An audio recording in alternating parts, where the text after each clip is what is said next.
Aktor Baim Wong ungkap kronologi kehilangan uang saat syuting, sebut gepokan uangnya diambil.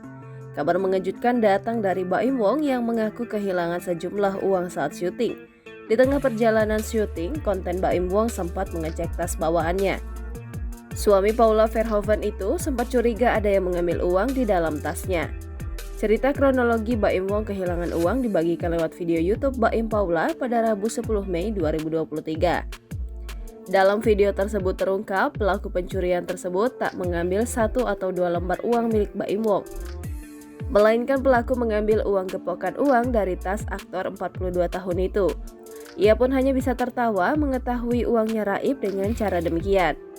Ayah dua anak tersebut terus mengingat-ingat siapa sosok yang sempat memegang tasnya, sembari Baim Wong memastikan apakah uangnya itu benar-benar hilang.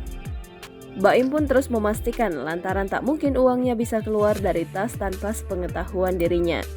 Dalam tayangan tersebut, tampak Baim Wong terus memastikan kemana perginya uang tersebut, pasalnya ia juga mengaku dirinya pelupa. Diketahui tas tersebut hanya ditinggalkan Baim Wong beberapa menit saat ia menunaikan sholat. Tak ingin berlarut-larut, Baim Wong pun pilih melanjutkan agenda syutingnya. Ia pun sempat terheran-heran dengan kondisi kota Jakarta yang masih ramai di waktu dini hari. Langkahnya pun terhenti di salah satu rumah yang masih melakukan aktivitasnya hingga dini hari. Mendapati Baim Wong berdiri di depan pintu, sang pemilik rumah pun lantas menyambutnya. Rupanya sang pemilik rumah tengah mempersiapkan barang dagangan untuk dijual pagi hari. Dalam tayangan tersebut, sang pemilik rumah mengaku salah satu doanya telah diijabah.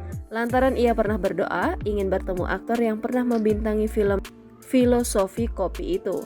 Sontak Baim Wong pun memuji ketaatan sang pemilik rumah dalam beribadah. Jangan lupa subscribe, share, komen, dan like ya.